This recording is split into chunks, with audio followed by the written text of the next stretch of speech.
मुंबई में होने वाली इंडिया गठबंधन की बैठक के पहले नीतीश कुमार की ब्रांडिंग जेडीयू के नेता कर रहे हैं और बैठक से पहले जेडीयू नेताओं ने सीएम नीतीश कुमार को पीएम मटेरियल बताना शुरू कर दिया।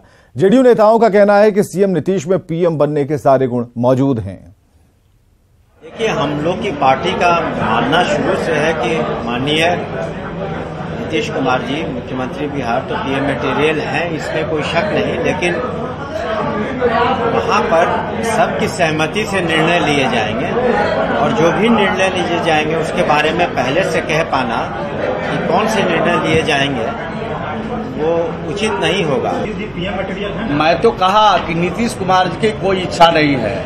नीतीश कुमार जी की एक ही इच्छा है कि पूरा विपक्ष को गोलबंद करें और ये जुमलाबाज जो लोग दिल्ली में बैठे हैं, आज जिन जिन राज्यों में जुमलाबाज लोग बैठे हैं उनका सफाया 2024 में कर दिया गया। ये हमेशा से बोलते आया है और अभी देश में अगर एक्सपीरियंस वाले नेताओं की बात की जाए तो माननीय मुख्यमंत्री जी जो है पूरे देश में सबसे एक्सपीरियंस वाले नेता हैं। इनका जो राजनीतिक एक्सपीरियंस रहा है वो सबसे ज्यादा रहा है। तो इस तरह से भी माननीय मुख्यमंत्री जी पीएम मटेरियल क्या मतलब हर तरह से वो मतलब सुयोग्य।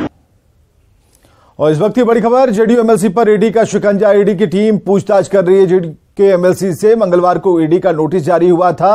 एमएलसी राधा चरण से पूछताछ ईडी की टीम कर रही है और पूछताछ में कई महत्वपूर्ण सबूत मिले, ऐसा सूत्र कह रहे हैं। पटना और आरा में छापेमारी हुई थी और अब जाकर अपडेट ये है कि शंकर आनंद हमारे साथ मौजूद है। शंकर, ये सूत्र बता रहे हैं कि पूछताछ में कई महत्वपूर्ण सबूत मिले हैं।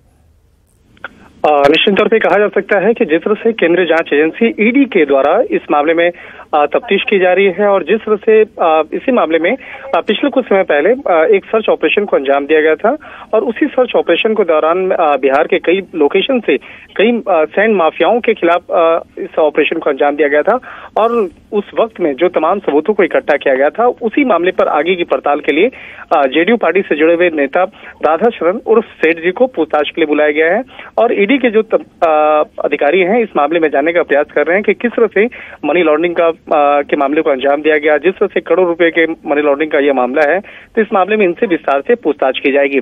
और इस मामले में एक और महत्वपूर्ण जानकारी मैं देना चाहूंगा कि जिस तरह से पिछले 3 घंटे से इस मामले में जो पूछताछ हो रही है, पूछताछ के दौरान में जो कई ऐसे सबूत जो इकट्ठा किया गया था ईडी के द्वारा, उसके बारे में जब पूछताछ किया गया तो कई सवालों का जवाब वो सही तरीके से नहीं दे पाया और कई जो महत्वपूर्ण सबूतों को जो इकट्ठा किया गया है, कुछ सबूतों को उन्होंने स्वीकार भी किया है। तो कहा जा सकता है कि आने वाले दिनों में जब इस मामले में तफ्तीश का दायरा आगे बढ़ेगा तो कहा जा सकता है आने वाले वक्त में कई लोगों की मुश्किलें बढ़ सकती हैं। और जिस तरह से राधा चरण की अगर बात करें तो राधा चरण जरूर जेडीयू से एमएलसी हैं, लेकिन जिस तरह से इस मामले में कई लोगों की भूमिका निकल के सामने आ रही है और खास तौर पर बिहार के कई जिलों में जो सैंड माफियाओं का एक जो जाल है और जिस तरह से मनी लॉन्ड्रिंग से जुड़ा हुआ ये मामला है, तो इस मामले में आने वाले वक्त में तकरीबन 2 दर्जन ऐसे लोग हैं जिसकी भूमिका निकल के इस मामले में। बहुत बहुत शुक्रिया शंकर तमाम जानकारियों के लिए। इधर बीजेपी नेताओं को जेड और वाई सुरक्षा दिए जाने को लेकर आरजेडी विधायक भाई वीरेंद्र ने विवादित बयान दिया। उन्होंने बीजेपी नेताओं को सुरक्षा दिए जाने पर सवाल उठाए हैं। इस पर बीजेपी ने पलटवार किया। केंद्र सरकार रेवड़ी जैसा बांट रही है, जिसको कुत्ता बिलाई नहीं पूछता है उसको भी वाई श्रेणी जेड श्रेणी कोई कुत्ता पूछता तक नहीं है।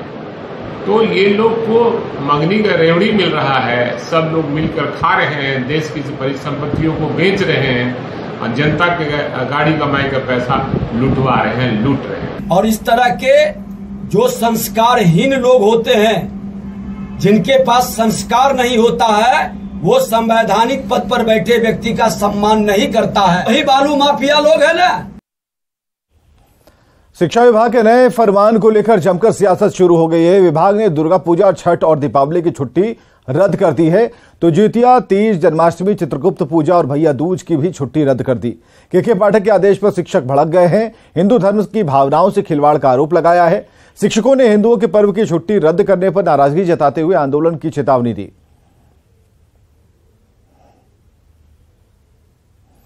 तो हिंदू त्योहारों की छुट्टियों में कटौती के शिक्षा विभाग के फैसले पर सियासत तेज हो गई है। जहां बीजेपी ने सरकार पर तुष्टीकरण का आरोप लगाया तो महागठबंधन ने फैसले का बचाव किया। जो राइट ऑफ एजुकेशन का जो प्रावधान है, जो राइट ऑफ एजुकेशन में है कि 1 to 5 के लिए मिनिमम क्लासेस कितना होना चाहिए और कितने मिनिमम क्लासेस हैं, और उसको ध्यान में रख करके इन्होंने रेक्टिफिकेशन किया है। आज सरकार कैलेंडर तय करती है कब कहाँ छुट्टी होगी, किस दिन छुट्टी होगी। अगर कोई अपने स्तर से कोई पदाधिकारी करते हैं तो सरकार इसको देखेगी। निश्चित रूप से किसी भी पदाधिकारी को छुट्टी बढ़ाने और कम करने का अधिकार नहीं है। कैलेंडर तय होता है साल का, किस विभाग का और कब छुट्टी होगी और स्कूलों में छुट्टी कब होगी, ये सरकार तय करती है। यहाँ तक कि जन्माष्टमी को की जो छुट्टी होती थी, जितिया की जो छुट्टी होती थी, कार्तिक पूर्णिमा की जो छुट्टी होती थी, रक्षाबंधन की छुट्टी को समाप्त कर दिया गया। ऐसी तमाम जो हिंदू की आस्था और भावनाओं से जुड़ी जो पर्व उन छुट्टियों में कटौती उसको खत्म कर दिया गया। इतना ही नहीं तो दशहरे, दिवाली और छठ पूजा की जो छुट्टियां होती थी 9 दिन की, उसको घटाकर 4 दिन कर दिया गया है। तो ये क्या करें नीतीश?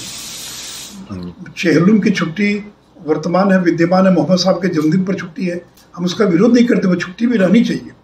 लेकिन आप हिंदुओं के पर्व त्योहार की छुट्टियों को रद्द करते और बहाना क्या ले रहे हैं? Right to education.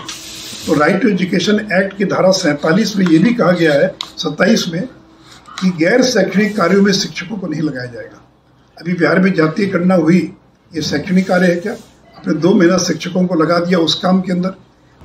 लगातार तुष्टीकरण के चक्कर में लालू जी और नीतीश कुमार जी, बिहार की सरकार के द्वारा ये दबाव बनाया जा रहा है शिक्षकों पर कि आप छुट्टी में ना जाए, और अब तो आदेश निकाल दिया गया 14 छुट्टियों को रद्द करने का काम किया है, जिसमें जन्माष्टमी है, तीज है, दुर्गा पूजा है और गुरु नानक जयंती भी है। इससे बड़ा दुर्भाग्य कुछ नहीं हो सकता है बिहार के लिए कि नीतीश कुमार जी अपने प्रधानमंत्री बनने के चक्कर में नीतीश कुमार जी